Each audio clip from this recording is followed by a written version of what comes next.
What a journey. Shining Force 3 was at times the best game in the series, and at other times, a slog to get through. But Scenario 3 was the high point of it all. Unlike Scenarios 1 and 2, the Force here is much more diverse, as there's lots of unlockable and optional characters that can join. So let's rank and break down these characters into 30-second info dumps by the following criteria: how the unit performs in battle, how important or interesting they are in the story, how cool their design is, and most importantly, how much they connected with me. And this last point pretty much overwrites all the other ranking criteria. Before we start, I should probably point out, I played Scenario 3 like 1.5 times on standard difficulty, and there's not a lot of info out there to help me supplement my opinions. So as I like to say, I'm no expert, I just like to hear myself talk. So let's dive in. By Scenario 3, Julian has already gone through his Shining Force hero growing pains, so he starts out great and he stays great. There's no babysitting required. Unlike Median in Symbios,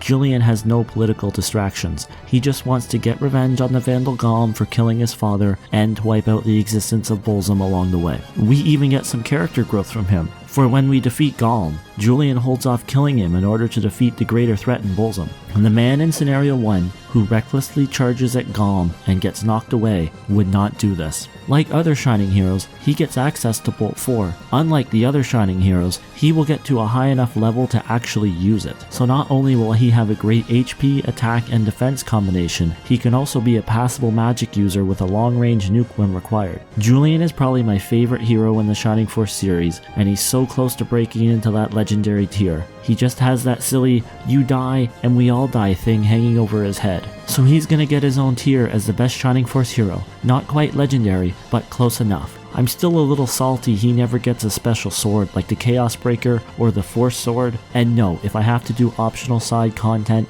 it doesn't count. Gracia is an innovator, one of the last ones in the world, and is destined to destroy Bolzum. It's a lot for a child to take on. For the first 4.5 chapters of the game, Gracia is probably the worst character in the Force. He will only have 2 spells, Aura and Shining. Aura is a great area of effect heal that's overpowered in the endgame, but it's pretty lacking if it's not paired with a heal spell in the early game. The Shining spell is blessed to him by the Ebelsub staff, and if cast, it will use all of his MP. You'd think it would be a pretty powerful spell if it uses that much MP, but it's only about as strong as a mediocre summon. Oh, and did I mention, if Gracia dies, the Force loses the battle? Yeah, he's like an extra squishy hero. Wonderful.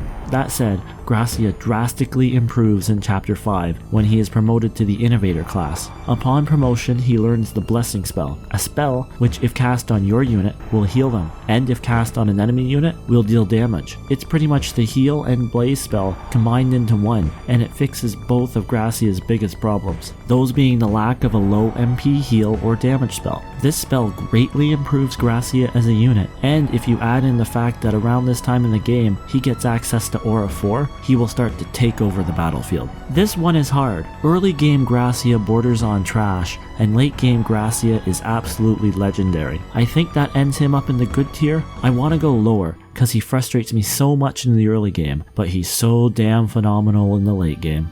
Kate is just kind of in your party at the start of the game. I don't know where she came from. She's not on the ship when we depart from it in Scenario 2, yet here she is. Kate's an archer, and unlike the other Shining games, they excel in number 3. I'm not sure if it's due to the status effects they can land on a crit, or if it's the extra damage they now do to flying units, or if there are just more choke points on the map, but something has certainly changed. Kate will be your party's main archer until we recruit Harold halfway through the game, and by that time she'll have cemented herself as a permanent party member, and at the end of the game it looks like she and Symbios are sweet on each other. What she sees in him, I'll never know. Archers are great now. What a world. Kate is gonna end up in great, but I'll think she'll be towards the end of it. Her lack of character is gonna drag her down.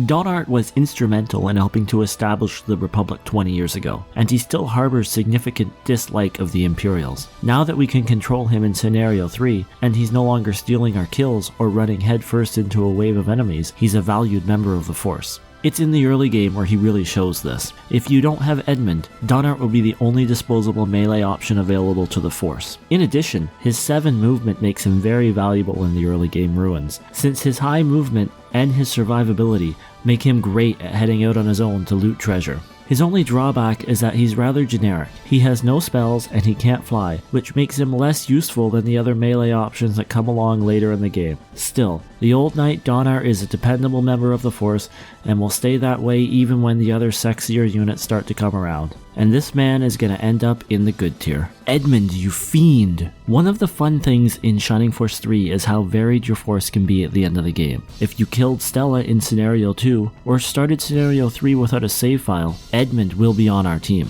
Edmund is a traitor, by the way. Never forget that. In Scenario 1, he conspires against Benetrim and the Republic with General Garzel of the Empire, only to be betrayed by Garzel when Edmund wanted to sacrifice the lives of Garzel's soldiers by destroying a bridge the Force and Garzel's soldiers were crossing at the same time. This leads Garzel to push him off a cliff to the water below. Edmund is the first of the general type units we get on our force. Spiriel, Pruden, and Jubai are also similar. Each of these units have slightly above average attacks and defense and can usually equip multiple types of weapons, allowing them to control the weapon triangle matchup. Oh hey, the weapon triangle. So I guess I should explain that. Axes are stronger than lances, lances are stronger than swords, and swords are stronger than axes. This seems pretty straightforward if the game took the time to actually explain it to you. It took me until Scenario 3 to realize this was even a thing. Yeah, I'm pretty slow. Edmund has two spells, Antidote and Tornado. Antidote is always useful to have since status effects are more powerful in Shining Force 3. Tornado is a nice spell for some of that added range flexibility. If he's in your force, he'll be valuable early on and useful later if you can overcome his traitorous stench. I can't, so he ends up in the smelly traitor tier, which is probably between good and fine, cause my bias aside, he is useful. I have never met a Shining Force wizard who has Bolt as their main spell that I've been happy with, and Bridget is no exception, and my reasoning is simple. Bolt 1 costs 8 MP to cast, whereas Blaze 1 and Freeze 1 cast 2 and 3 MP respectively. And yes, Bolt 1 is a better spell, but paying 8 MP to make an action when it's your only option isn't fun. That said, she does get access to Bolt 4, which is probably the best single target damage spell in the game. But again, it has a heinous MP cost. We can cast Freeze 4 for 10 MP to Bolt 4's 20. Have I said enough things about the Bolt spell yet? To be fair, levels 2 and 3 of Bolt are wonderful. That area of effect is bliss. Now Bridget does have a backup spell in Drain, which is 3 MP, and it does comparable damage to Blaze and Freeze 1, and it restores HP, so it is a decent alternative, but it can't be used at range, which is extremely important as I want my mages at range, cause they're squishy. This isn't to say Bridget is bad, she's just not on the same level as Mascarin or Synthesis from the previous scenarios. Also, it feels like every character in your force has magic of some sort, and while it's not as great as Bridget's, it certainly makes her feel less special, and for this reason I think I'm gonna just place her in good. It really felt like she was really fighting for a place in my force for most of the game. Isabella is at times redundant and at other times overpowered. With her royal heritage, she is the daughter of Domeric and the half-sister of Median. She influences the plot of the game with her mere presence. Isabella is your typical Shining Force priest, learning Heal, Antidote, and Aura, with another slot available for a spell from her weapon. She doesn't sound like much, but her skill set slides perfectly into what the Force needs. Even with Gracia knowing Aura, you will be desperate for a single target heal by the time she joins. And by the end of the game, both her and Gracia will know Aura 4, which will pretty much remove all difficulty in the game. As a person who never leveled characters high enough to have access to Aura 4, having 2 characters with it makes me feel like a god. I think having Gracia forced into your party removes some of the need to have Isabella around, but the fact that Gracia isn't great at healing in the early game makes Isabella stand out more. She's gonna go into great. So far, all of the Shining Force 3 healers have been excellent. Cyclops is the best designed character in the scenario, and maybe the whole damn game. First, he's part man, part dragon. This guy is a damned dragon man and he looks the part. His portrait, his sprite, and his battle sprites all command the respect a dragon man deserves. Second, he has the ability to talk to dragons, which by itself is cool, but when you realize this allows him to recruit dragons that he defeats into the force, it borders on overpowered. Third, you can have up to 3 dragons join your force at once, which makes Cyclops a beast in the early game. Fourth, even if you have a full force, a dragon will tag along, giving you 13 force members. Fifth, Near the end of the game, you'll get a weapon that will actually allow Cyclops to attack as a dragon. And finally, the dragons can participate in battle even if you kick Cyclops out of your force, which you may end up doing towards the end of the game, as he's got decent attack and defense stats, but nothing that really makes him stand out purely on his own as a unit. Through the first half of the game, Cyclops is on the legendary tier, but as the game goes on, individual members of your force will surpass him, and his dragons, while strong,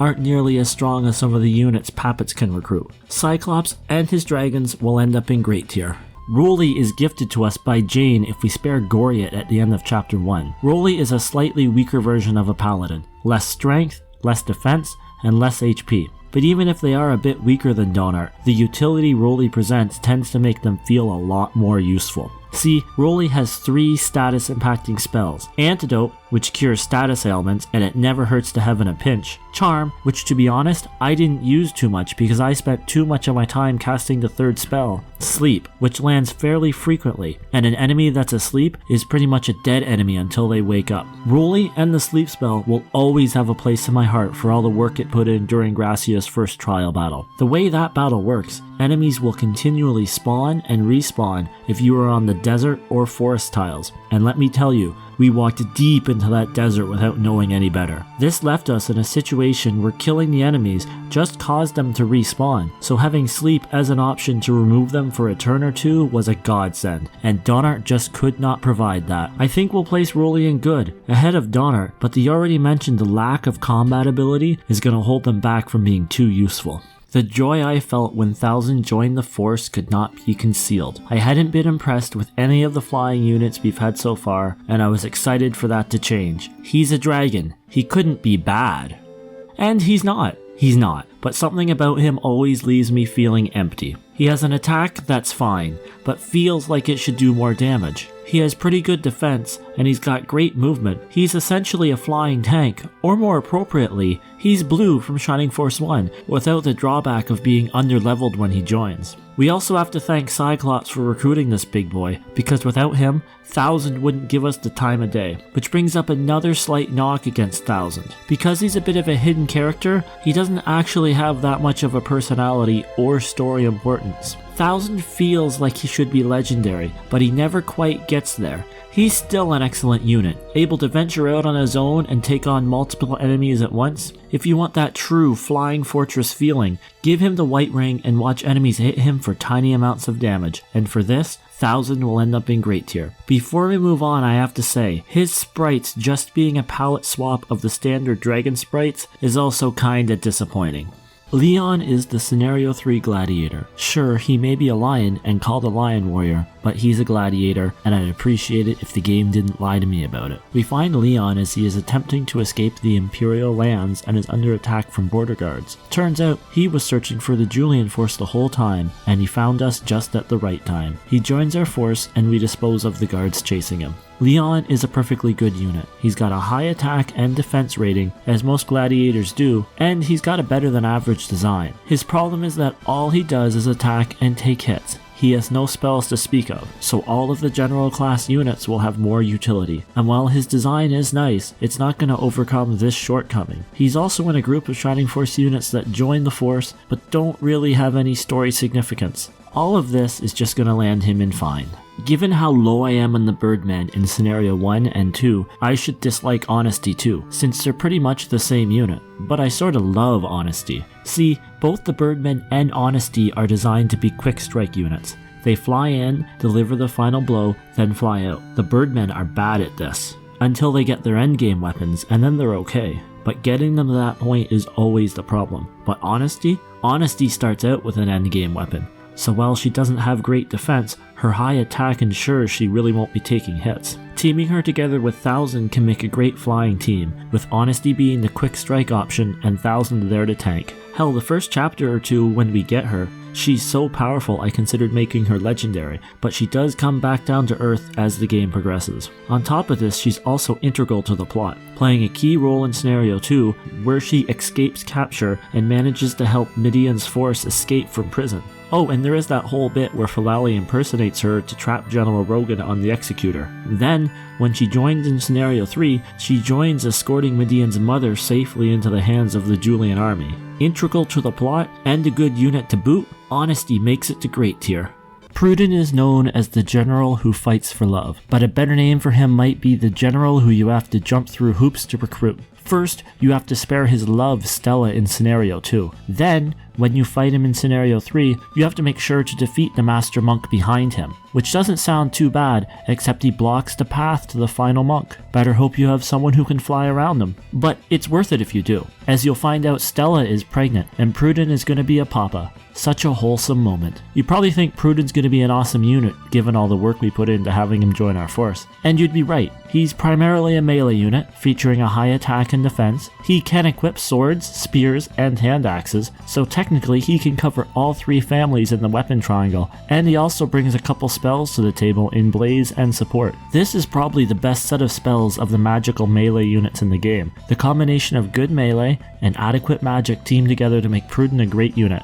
Harold is the son of Brutus, and as such, he was born with all the advantages of high society. This is displayed by his gunner class. Unlike all the other warriors in the force, Harold travels in style, using his tank-like vehicle to move through rough terrain and attack from distance. He's basically just a fancy archer, and he's fine at the job. He has a slightly lower attack than Kate, but he has more defense, which sort of makes him a worse long-range attack unit, since if we're playing well, he shouldn't be taking hits. This idea of sacrificing offense for defense for a long-range unit seems ludicrous to me. We find him imprisoned in the basement of his home by his father. The Force frees him and takes him to confront Brutus, or who they believe to be Brutus. Turns out Brutus had been killed and replaced by Kudan, a servant of Bolzum. All this time Harold thought his father had betrayed the Republic and turned on his own son. Instead, he had been dead long ago. During my playthroughs, I gave Harold more than enough chances to earn his place on my force, but he never quite makes it. I'm still going to place him in good though, as he has a fairly good backstory,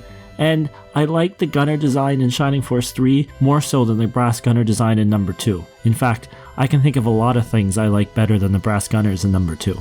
Perhaps the most hidden character in the entire series, Pendal can only be recruited if you've found Pen and Penco in scenarios 1 and 2. As a penguin, he's the best in the series, and as a force member, he's the best penguin in the series. Being an educated penguin, Pendal has a few tricks up his sleeve. He can cast level 2 support, and he has 2 summon spells in Pen and Penco, which summon large versions of the penguins from the 2 previous scenarios. As summons, they aren't great. They might technically be the worst in the game, but they do have a novelty to them, which is what these penguins are. A fun novelty, just like Yogurt. And while Pendal is more useful than his predecessors, he's still fairly useless overall. He will sit in penguin tier, which sits between fine and trash, because no penguin should ever truly be in the trash.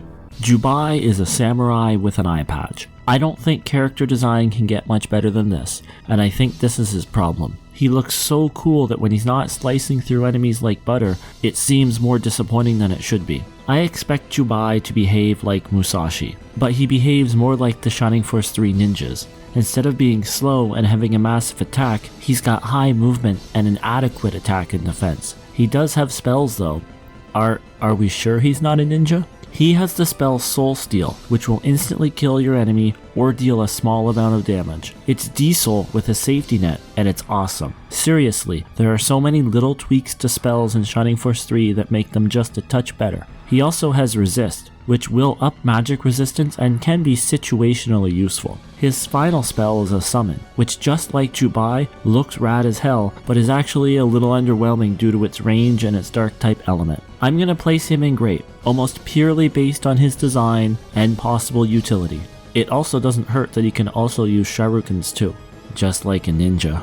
Spiriel might be my favorite character in this game, even if I'm pronouncing her name wrong, and as much as it pains me to say it, she's not worth the effort required to recruit her, both as a character and as a unit. A general in the Imperial Army, she is mind-controlled by Basanda in order to help Bolzum. She is both a boss and a sub-boss in Scenario 1. The first time you encounter her, she destroys the Ibelsum statue, and betrays her fiancé Franz, increasing Bolzum's power, and in your second encounter, you battle both her and Basanda, and if you manage to keep her alive and defeat Pasanda. She will come to her senses and eventually follow the Julian force north and join in mid-battle. Unlike many of the melee characters in this game, she doesn't know any spells and can only attack.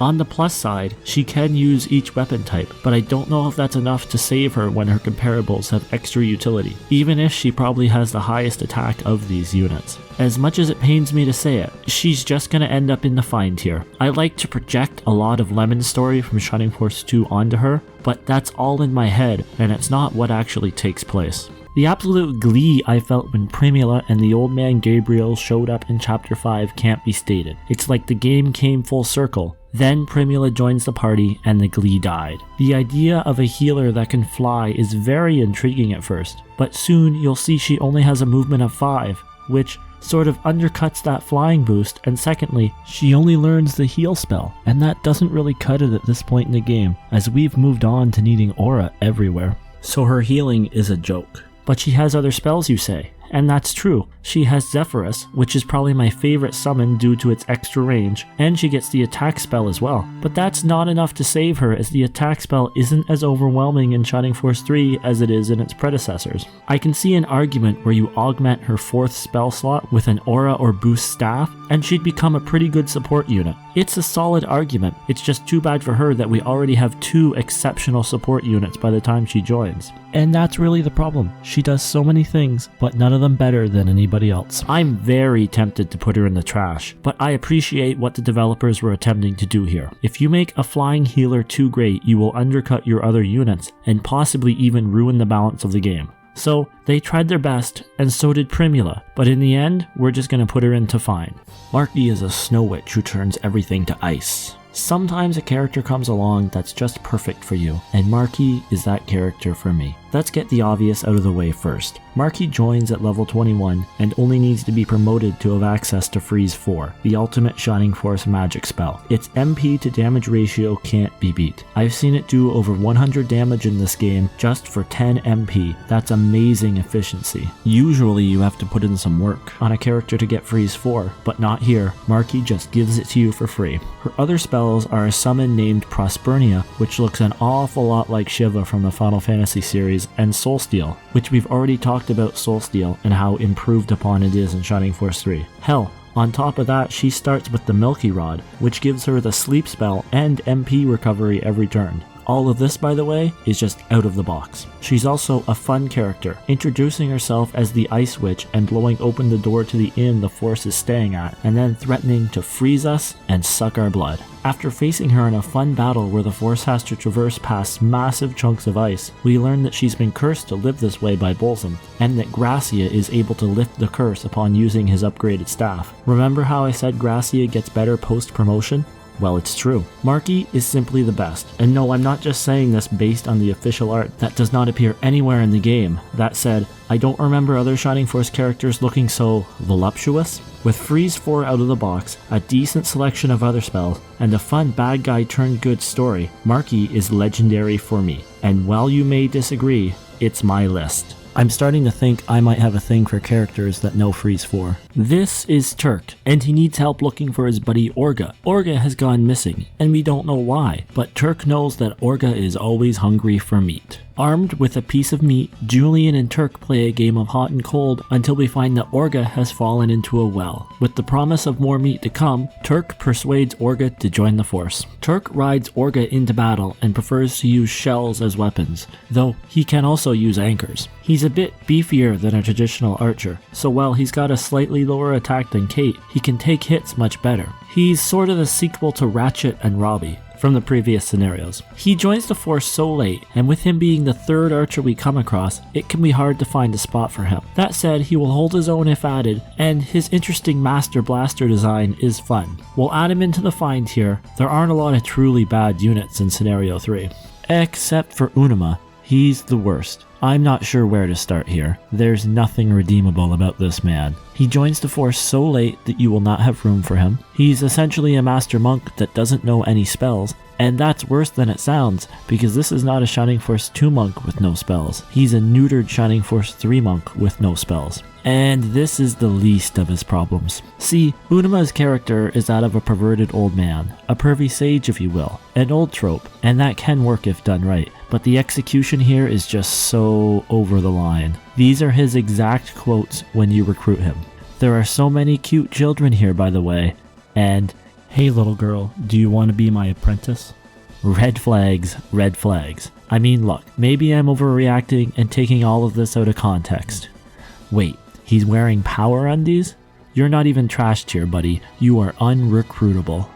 And you know what? While we're here, let's talk about Jane too. She's not a full-fledged member of the Force, only joining under AI control in the final battle if you free her from Bolsum's spell. Jane is one of the most plot-important characters in the game, having the power of light and darkness. She helps both the Shining Force and the Bolsum priests throughout the game. That is, until Bolsum abducts her with the Valkyrie for freeing Medea and his Force from mind control. She just pushed things too far. Under AI control, Jane will mostly stick close to the Force, casting either a weakened aura spell on injured Force members or using the Inferno spell. She never gets in the way, which is the best thing an AI unit can do, and her aura spell can be useful here and there. I think she's gonna find her way into good, cause why not? And that's it?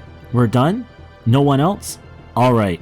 A long list like this means we need to do a recap. Marky is sitting in Legendary, due to her awesomeness and my personal biases. If you get Freeze 4 before the end of the game, I think you are wonderful. Julian is up next in his own tier, as the best hero the Shining Force series has to offer. Finally, into the great tier, we have Honesty, who stat-wise might not be the best, but was just always in the right place at the right time. The Mighty Dragon 1000, Isabella, Kate, Cyclops, and his many dragons, Pruden, and Jubai, who gets by on being cool. In good, we've got Rolly, then Donar. I prefer Rolly's utility over Donar's strength. Gracia comes next, followed by Bridget, Harold, and Jane. Edmund exists in traitor tier. Forever, he will be known for his crimes. I feel bad for everyone I've put into fine, as I think they're all pretty cool characters, who just aren't as good as the others. We've got Spiriel, Leon, Turk, and Primula. Penguins are too cute to be trash, so Pendal will get his own tier. Lastly, we have He Who Shall Not Be Named in the role of He Who Shall Not Be Recruited.